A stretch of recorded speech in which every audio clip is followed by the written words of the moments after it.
Hey guys, how's it going, and welcome back to a brand new video on the channel. Now today we are reacting to Season 1 Episode 12 of The Ricky Gervais Show. However, the rumours have been confirmed to me that they have stopped Monkey News. However, I'm not going to let it go down that easily. Basically, I am halfway through this video, going to take a small interlude, and I'm going to tell you some Monkey News I've researched of my own, hopefully to keep the spirit of the episode alive. And yeah, I'm sure the episode will still be great without it. It's just I wanted to include my own bit if you guys like that. So yeah, that's pretty much it. If you guys enjoy this video, please like, subscribe, and let's get into it. Here we go, guys. So, The Ricky Gervais Show, Series 1, Episode 12, Noises. Now, as usual, I have no idea what to expect, but I'm looking forward to it.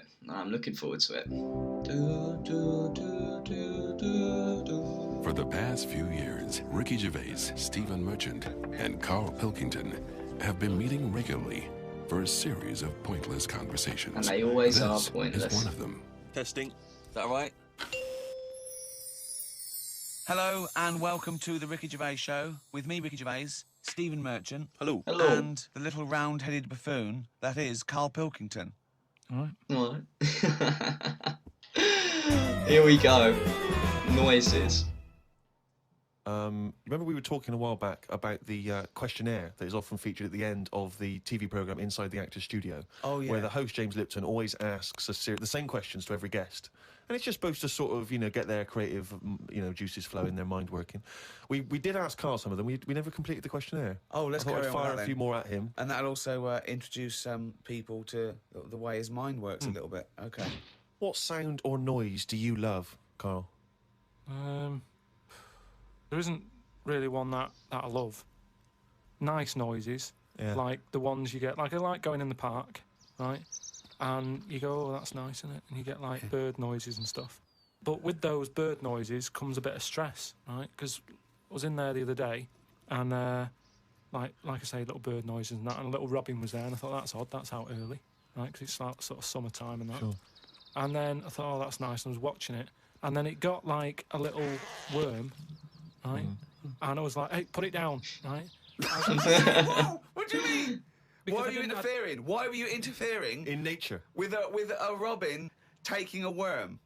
Just because it was a nice sunny day and that, and I thought, you see, worms normally come out when it's raining, don't they? And you go, well, I bet they're happy to die, in a way, because it's chucking it down, it's miserable. They come to the top of the soil then, don't they? Yeah. When it's miserable. But it was a sunny day. That's they don't drown, I assume. No, it's not that, is it? It's just that they hear the water or something falling on the ground and they go up to see what's happening. Right, okay. What? No way. But why do they come up when they think it's raining? You're a worm, okay? It starts raining. Tell me your thought process. Well, you just kind of, you're down there, you can't see anything, it's dark anyway. Yeah. So the rain's coming down on the land, the worm goes, what's going on? What's all this about? What's going on? What's He wings up to going the on? top. So what does he do? So it goes up and it sort of sees it's raining, and then it goes back down again, doesn't it? But that's what I'm saying about the What do you mean? What is this world where he goes, oh, it's just rain again? Oh, so that's the 400th time I've been caught out this year. It's rain. I'll remember next time. I won't come up. What do you think a worm is capable of in terms of cognitive thought? What do you mean? Well, a worm can basically tell certain chemicals and certain light patterns. That's all it is, really. Yeah, and It's not thinking. It's not choosing its favourite food. you don't know that though. Is what I'm No, saying. exactly, You you don't know what don't. things are thinking. You don't. Everything thinks. Doesn't No, it? it doesn't. No, it doesn't. No, the thinking. There's something in this room that's not. All right. What Wait. about this one then? What about flowers? Do you think they've got A mind. a feeling? Because here's something that Again, they use phototropism. They go towards the sun. They close and All right, open. well, here's- Can you they stop grow. using long words, Rick, like sun? Listen. Do you know I've been to my mum and dad's? Right. I was Yeah. talking to my mum about stuff, All right. and she was saying how this flower solved a crime. What happened was there was a murder, Right. right, in an office. So they said it's obvious that someone who works in the office did this murder because that person's only a sort of a typist. He has, they've done nothing wrong. So they said that's narrowed it down, right? So this flower man came in, and he said, "I can sort this out for you." So they said, "What do you mean?" He said, "Well, during the murder, the plant was knocked off the cabinet, Yeah. right? Right. And he had some special wires that you can put Special on the wires, flower, yeah. on the flower, and it's sort of shaking and stuff because even though you can't see it, flowers pick up bad vibes and what have you. If you shake a plant, it doesn't like it. Right. Okay. So what happened was, he said, right, what we'll do, we'll put the plant back on the shelf. Yep. We'll water it. We'll calm it down. Then get Give it a nice cup of tea. every member of staff Right. to come in the room Yeah. and just go near the flower. Right. So don't tell them. So like a lineup for the flower. kind of. Kind of like a lineup. But don't tell them what we're doing. Just send them in No. and say, stand by that cabinet where the Yeah. murder happened and what have you. Yeah. Anyway, it was a long day. They were getting through a lot of stuff. It was a big office block. Yeah. They were going, this isn't working. The flower's not budging. Suddenly, they get into like the last part of the day when they were almost giving up. They call in a sketch artist. The plant gives them a... Some caretaker fella Caretaker, yeah. said, go over there. Was it? You Was know, it an so- old man that? I mean, because Scooby-Doo didn't like him from the beginning. They send the caretaker over to the plant. He's going, he's thinking, I've got away with this. Of course. Plant starts shaking. What have you. Oh. They did him. Okay, wait a minute then. So, was there any other evidence? Was that once- the only evidence they used in the trial? Well, no, it's one of them things, though. Imagine it, if you're that caretaker and you're thinking, I've got away with this, then suddenly a plant grasses you up. You weren't expecting that. So suddenly you're off guard. And you go, okay, can't get that chrysanthemum away from me, I did it. You're talking absolute bollocks. Yeah, I That don't was know one if of I the can believe that one. nonsense pieces It would of be shit really I've ever good heard if in my that life. could So what happen, happened, but... got It didn't cropped up 'cause you happen. said it. But what I was saying is about the worm, this robin that I saw that was eating the worm, it had hold of it, and I thought it's a sunny day and that, give the worm a break sort of thing. So I went, oh, you, like that, and it sort of dropped it in shock. But then when it realised I wasn't that near it, it picked it up again and swallowed it. And I just thought, oh, do you know what I mean? I don't know what you mean, no. I just thought it's a sunny day and everything. Normally birds are nice noises that I like, and yet there it is going about wrecking lives. Wrecking lives! Well, it is a life of a No, one. it just swallowed it really quickly in that, and I just thought, there's the worm. It came out, it was happy, didn't know what was going on, and it had an extra chance. The robin dropped it, and then it got it again and ate it, and I just made me a bit fed up. Well, do you know why, don't you? You couldn't outwit a robin. The worm was going, oh, God, Carl Pilkington. So that's who's been sent to save me, is it, God? You've sent Carl Pilkington, oh, I'm dead. That's it, okay, eat me. But all I'm saying is our bird noises are normally quite relaxing, but not for the worm. And then you understand the hidden meaning behind it, yeah. That was one question. What sound or noise do you hate? As me or as a worm? I don't know what you mean. What do you mean? Well, I thought we moved. I thought we moved Never on. heard an actor say that to James Lipton when he says, "What noise do you hate? What, is me or a worm?" No, but Wow. all I'm saying is because of my last question, that's what I was saying. A bird noise is relaxing to me. Right. Well, it's not anymore because I think of all the deaths and stuff that go around that. So now you hate the sound of birds? I'm just saying it's changed my view on it. It's So like it's like anything, isn't it? Every noise can mean a disaster. Can it? Why would the sound of laughter, people laughing, why would that suddenly cause, why would that also signify disaster? Oh, I If can you I wake can up in think the of a night couple by of the ways. sound of like a baby laughing. Baby laughing. If I had a baby, right, and Suzanne was out, she worked nights or something, Yeah. and I'd nodded off, I'd put the baby to sleep, Yeah. and then it's 3 a.m. and I'm woken up by the sound of a baby laughing, that would terrify me. Yeah, I think it would too. Of me. How is this?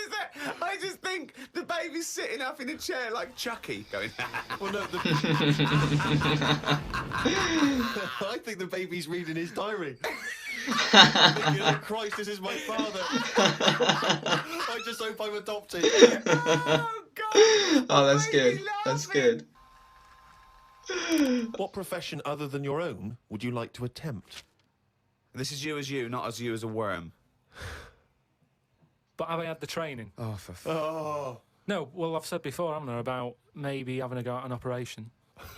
I don't know why it leaps from where it leaps from no ambition. Where if he could have a job, it would his best job he's ever had is a paper round, and if he could have a job, he'd like go to the cobbler once a week and then walk a dog. To I'd like to have a go at thoracic surgery. No, I'm just saying, I bet it's like we do this, and some people like listening to it and what have you, and you go, fair enough, but I never feel like I'm doing anything of any worth. no, you're absolutely right there. But if you're going into like an hospital, which are places that are pretty miserable anyway, as an office space.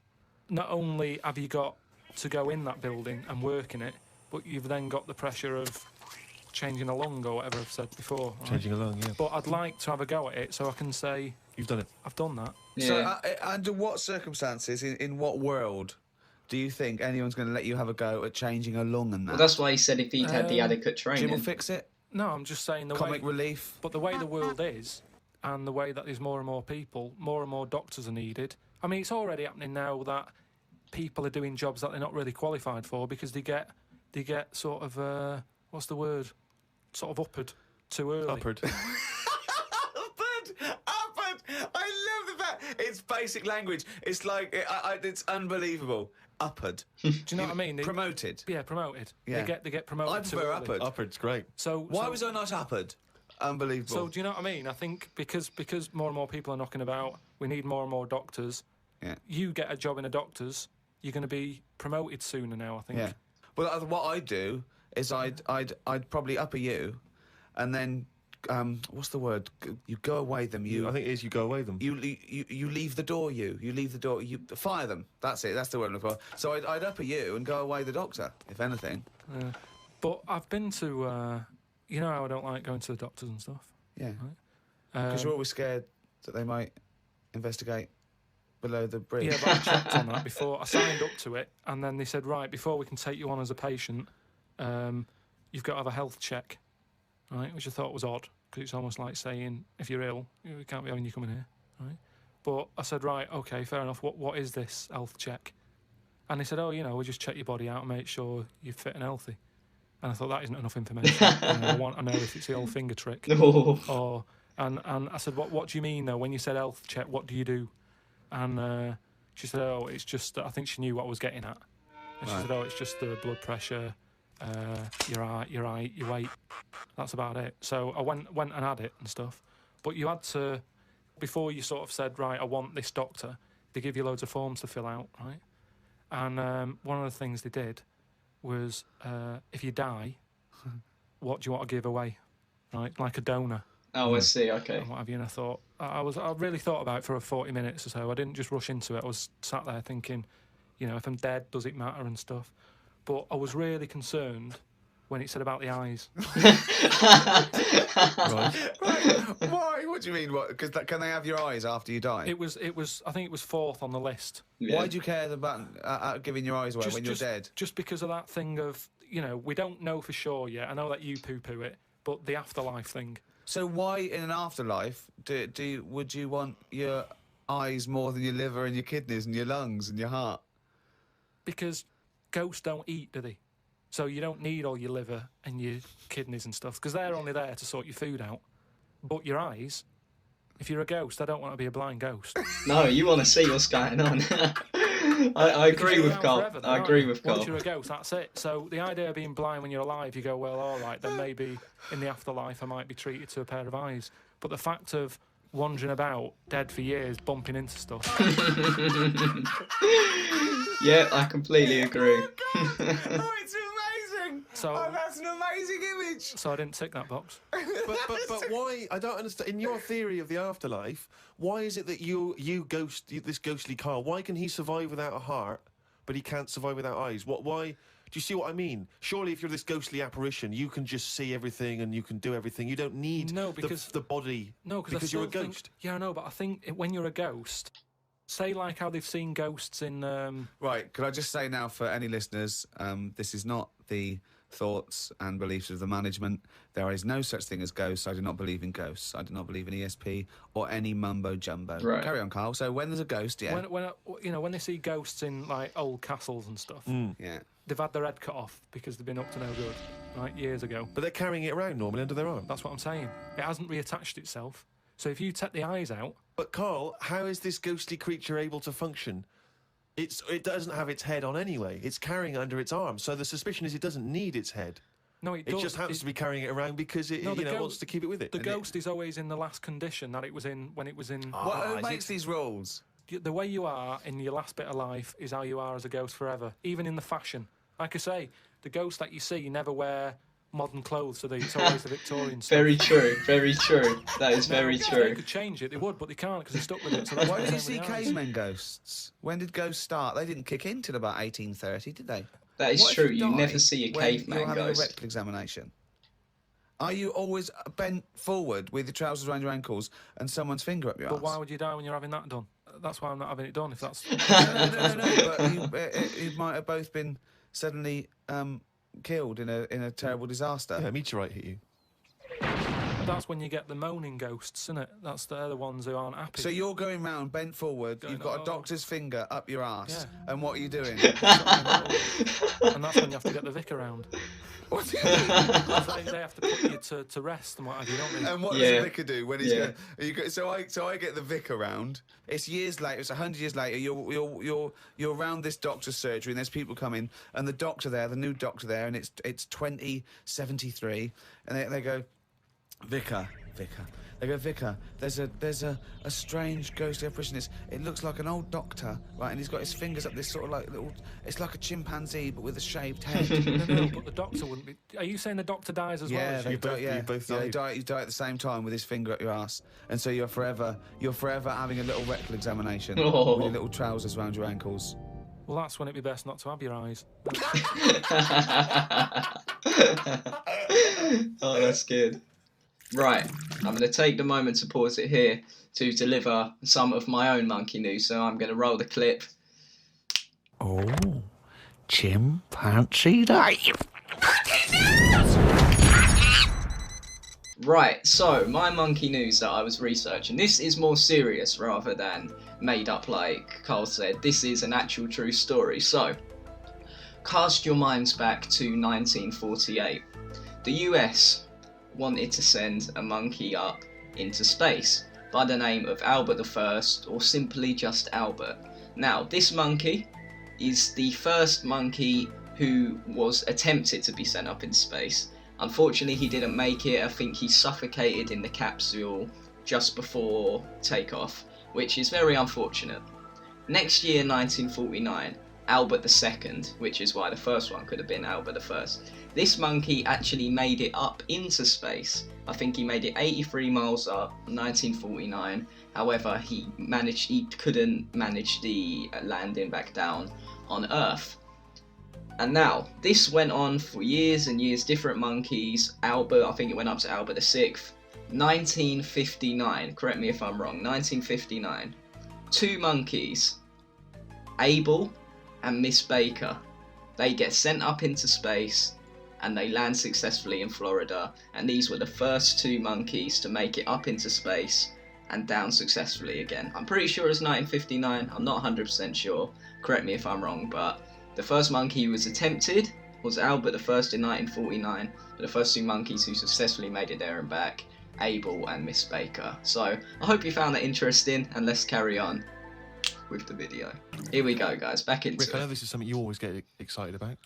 It's Carl's diary. Here What we do you go, Carl's diary. I don't believe it. He's got it written down. think? Thank you very much. Woke up to the news about an elephant in India that had sore feet, so the locals have made it a big pair of slippers. Tried to look online for a picture, but I couldn't find anything. Sure, they've made it two pairs of slippers. Well, I'm only going by the facts in the diary, Rick, and I would have thought that they were absolutely bona fide and fact-checked and completely Yeah. accurate. I'd be very Yeah. surprised if there's any mistakes in here. I'm sure they've done this for an elephant before. I thought elephants have bad memories. No, Well, no, but fair enough. I thought elephants have bad memories. If they have, I'm guessing it's going to keep forgetting where it's left them. I mean, just to get if it's a myth, the myth completely wrong. Yeah. Elephants never forget. That's the saying. Not they always forget, so you can buy them slippers every year. Carl says, I haven't had a pair of slippers for years. He thinks they're dying out. No, I love slippers. I love a pair of slippers, I love mate. a pair of slippers, mate. Just wear socks. Having a laugh. Slidey on a coal, no. slidey on a piece of lino. I know. And what about if you maybe opening a brand new box of thumbtacks? You drop them all over the floor. You're trying to pick them up. Rick, I've got to pop across the road to get some milk, but it's right opposite. I'm surely not going to go in my socks, though, am I? But I don't want to put on the shoes. It's mad. No. Pop some slippers on. But perfect, yeah. Yeah. You shouldn't go out in your slippers Why not? Just across the street, mate, to get some milk. because they're inside shoes. You don't go roaming about on tarmac in slippers. That's basic. But you don't have any slippers, so No, you're but- just tiptoeing across the street, you know. I with put your- my shoes on. But you can pop out and get the paper and the bottle of milk, can't you, in the slippers without any harm done? No. Oh. Apparently not. That'll make it into the diary. I guess. Tried to have just a put your shower, shoes but there on. was no water.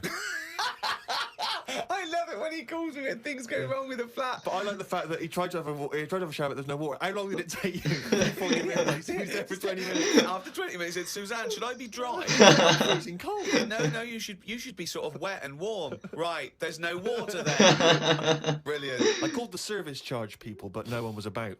Looked outside, but couldn't see any work going on. Great, innit? In India, they can sort out elephants with shoes. In London, we have no water. Unbelievable. Hung about for a bit, but still no sign of any water. Brushed my teeth just using the paste and used the little bit that was in the kettle to have a wash. I was pretty chuffed that I thought of using that. Suzanne was a bit annoyed because she wanted a cup of tea. She said, go across the road and buy a big bottle of water. Not in your socks. Pop some slippers on. Go across the road and buy a big bottle of water, she said. I never thought of that. You're kidding me. You're kidding me. Oh, Carl, using the mate, water come on. in the bottom of the kettle. Yeah, well, that's clean, isn't it? But how much? There's only a little drop in there. No, it's a big kettle. So what, did you just wash your face? Yeah. So you didn't wash your body or anything? Your genitals Well, were you couldn't, could you? filthy. You've got to look at what you can do with the water available. People in Africa and that short of water aren't wasting it, saying, oh, the feet are a bit dirty. They drink it. What do you mean? Had a look online to see what's been going on. Scientists say that Everest, brackets, the mountain, just in case you've confused that with any other Everests. Maybe the double glazing people. Yeah. You say that scientists say that Everest has grown a bit. The way they were talking about it, you'd have thought it's grown loads. It's only inches. No, isn't that... They found out that it's actually a couple of inches taller than they first thought because their methods of measuring are more accurate than they were 20 years ago. So it's bigger than they thought it That was. It sounds hasn't more grown. likely than it's just grown. No, I just think what's happened is at the bottom, because of like people are always climbing up it, aren't they? Right? Yeah. So they're sort of wearing away the Don't soil at the talk bottom. rubbish. So their It's weight has also, pushed it down. it's also measured against sea level. It's not measured about when you get... Otherwise, they'd just dig a big hole, wouldn't they, and go, right, it's down to here. If the No, but peak does it, is measured at the end of the against day, sea though, level. does it matter at the end of the day? No, but it's just nice to know, isn't it? Yeah, but that's what I'm saying is we don't need to know that. It's not going to put anyone off. Like Brian Blessed, who's always climbing up there for fun. He's not going to go, oh, I could handle it last year, but 2 more inches. Forget that. Going to be shattered. So don't worry about it. It doesn't matter how big it is. Something else, though, that's happened since, right? They were climbing up there, and someone got near the top, and they were sort of climbing up like that, holding the cliff edge and that. Yeah. And they'd forgotten the flag. Had to go back. No, their hand hit the bit of rock, and it went like, ding. Like, what's that? Ding, ding. Put another hand up, ding, ding. Piano under there. No. They don't know how it's No, got there. no, Right, that can't be talking shit true. again. That Someone's can't be been true. tipping. Well, oh, right. Up Everest. Okay. The council won't even take away your washing machine unless you pay them. They're not going to sneak up Everest. No, this is the problem, innit? Because the council won't take anything. People are going, what can we do with this? Oh, yeah. Well, I'll tell you what. Just sneak up Everest. It'll take you 9 days. And you may die. But just pop it up on Everest. Well, I know for a fact that you've confused a few things there, because I think the piano being found was actually somewhere in Scotland, some kind of moor in Scotland, and they found a piano up there, and everyone said, I don't understand, how's a piano doing up here? And it turned out that some guy, one of these people who like tries to break world records, had Hoaxes dragged it. a piano up there as some kind of feat of endurance. I I see. thought, I'll be damned if I'm going to take it back again, and just left it up there. It wasn't, bloody tipping or aliens or anything. That sounds more likely, yeah. Some scientists have come up with a cure for bird flu. It's somewhat to do with some stuff in horses. They gave the flu to a mouse and then injected it and it's well again. I think we should stop coming up with cures for things as the germs are just getting stronger and stronger. I reckon by 2020, germs will be so big that we will be able to see them in the air. They will no longer be little particles. You wouldn't swallow one. If you did, it won't be the germ that will kill you. You'll just choke to death. I think that's how we'll die in the future. Choking on enormous giant germs. Well, it's 2020 now, They'll guys. be like rampaging around the cities, will they? I'll tell you what, though, right? No, I'm getting worried now because the stuff he believes and thinks of, it could be mental. Do you know what I mean, though? Like a proper paranoid sort of... one of those people that's soon going to live in a loft covered in tinfoil, Yeah. right? And pages of the Bible all the way around the. You know, and Yeah. Suzanne's have to put on some sort of spacesuit to come in and give him his beans on toast, and he's going to have to polish each bean. That's what scientists do, isn't it? They just sort of think ahead of everyone else. That's what I'm doing. And the weird thing is, right, Steve, sometime last week, there was a science piece which was close to what I'd already said, Yeah. that they've got some germs Sure. that like eating sugar, right? They stick them in a lunchbox with a chocolate bar. Within an hour, it was gone, right? And they say now these germs love chocolate and Did stuff. this scientist leave it near this fat scientist that works in the same laboratory? And he went, it's unbelievable. He said, Ted, he went, what? Right, I put the chocolate bar in here with the germ. I came, it's gone. That's amazing. Well, that's brilliant, that. Do it again. What? Do it again. Leave another one, see if it happens again. So in the future, you're running around, and germs are. Eating chocolate. That's not science. That's Pac-Man.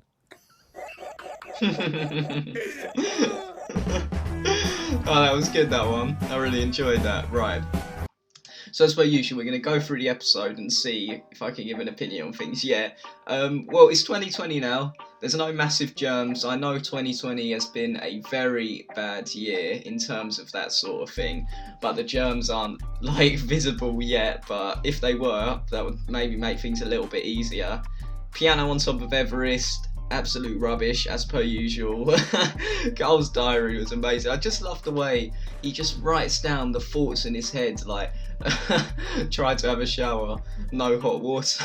Like, oh, it's so good, that is. It's so good.